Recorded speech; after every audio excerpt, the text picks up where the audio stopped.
మన ప్రభువు రక్షకుడైన యేసుక్రీస్తు వారి పరిశుద్ధమైన విలువైన నామాన్ని బట్టి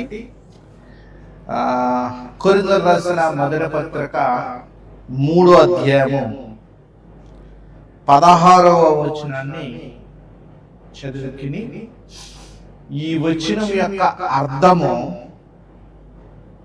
మొత్తం 1 నుంచి 23 వచనాల వరకు ఉన్న యొక్క భావము దేవుని యొక్క పునాది, దేవుడు కట్టుకున్న ఆలయము, దేవుడు నివసిస్తున్న ఆలయము, మనమందరం కూడా ఆయనకు ఆలయం అయిపోయారని కొరింథీ పట్టణస్థులకు రాస్తూ, దేవుడు మిమ్మల్ని ఆలయంగా చేసుకుంటే మళ్ళీ మీరు శరీర ప్రకారంగా నడుస్తున్నారా? ఇది యొక్క అర్థం. అంటే దేవుని ఆలయము మన దేహాన్ని తన ఆలయముగా మలుచుకున్నాడు. దీన్ని ఎలా అర్థం చేసుకోవాలి అని చూస్తే 16వ వచనం, మీరు దేవుని ఆలయమై ఉన్నారని దేవుని ఆత్మ మీలో నివసించుచున్నాడని మీరు ఎరగరా? ఇది అంటే ఈ విలువైన మాట ఈ 3వ అధ్యాయానికి అంతా కూడా మూల వచనం. మొదట వచనం అంటాడు ఆయన, సహోదరులారా, ఆత్మ సంబంధమైన మనుషులతో మాట్లాడినట్లు నేను మీతో మాట్లాడలేకపోతుంది.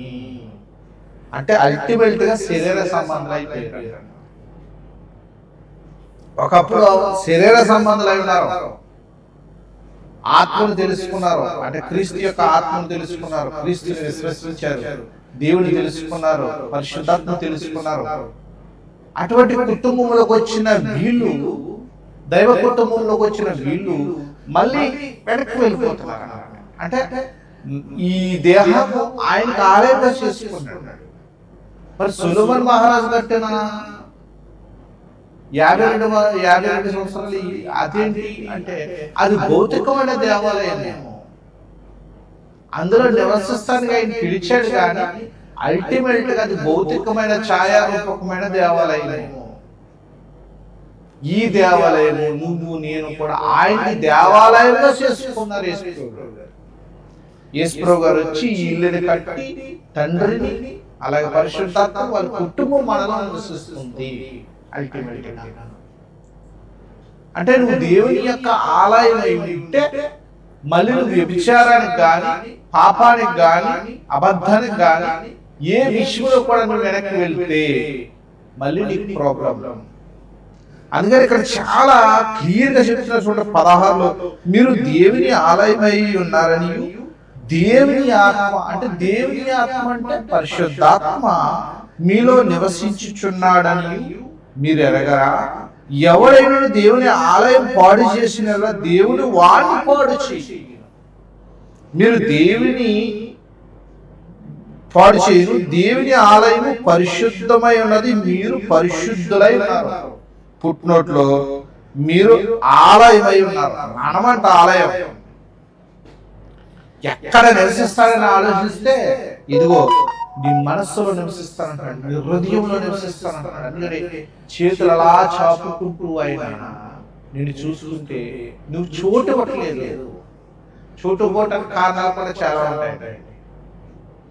ఆయన పరిపూర్ణంగా నమ్మవు, ఆయన పరిపూర్ణంగా విశ్వసించు. కొరింథీయులకు రాసిన పత్రిక 3వ అధ్యాయము 16వ వచనంలో నువ్వు తెలుసుకోవచ్చు, నేను తెలుసుకోవచ్చిన అర్థం ఏంటంటే మన దేహాలు ఆయనకి ఆలయమైపోయాయి. మరి ఈ ఆలయాన్ని మళ్ళీ అబద్ధంతో నింపి, వ్యభిచారంతో నింపి, మోసంతో నింపి, అక్రమంతో నింపి, రకరకాల మాటలతో నింపితే పాడైపోతుంది కదా. ఒక్కసారి దేహంలో పార్ట్ పాడవుతూనే ఆపరేషన్ చేసి తీసేస్తారు, పక్క అవయవం పడకూడదు. అలాంటిది నీ ఆలయాన్ని, నీ దేహాన్ని తన ఆలయంగా మలుచుకున్న ప్రభువు, నీ దేహాన్ని తండ్రి తన ఆలయంగా మలుచుకున్న దేవుడు నీ దేహాన్ని పరిశుద్ధాత్మ ఆలయంగా చర్చకొలుగా తీర్చుకున్న పరిశుద్ధాత్మని నువ్వు దుఃఖపరచుకో.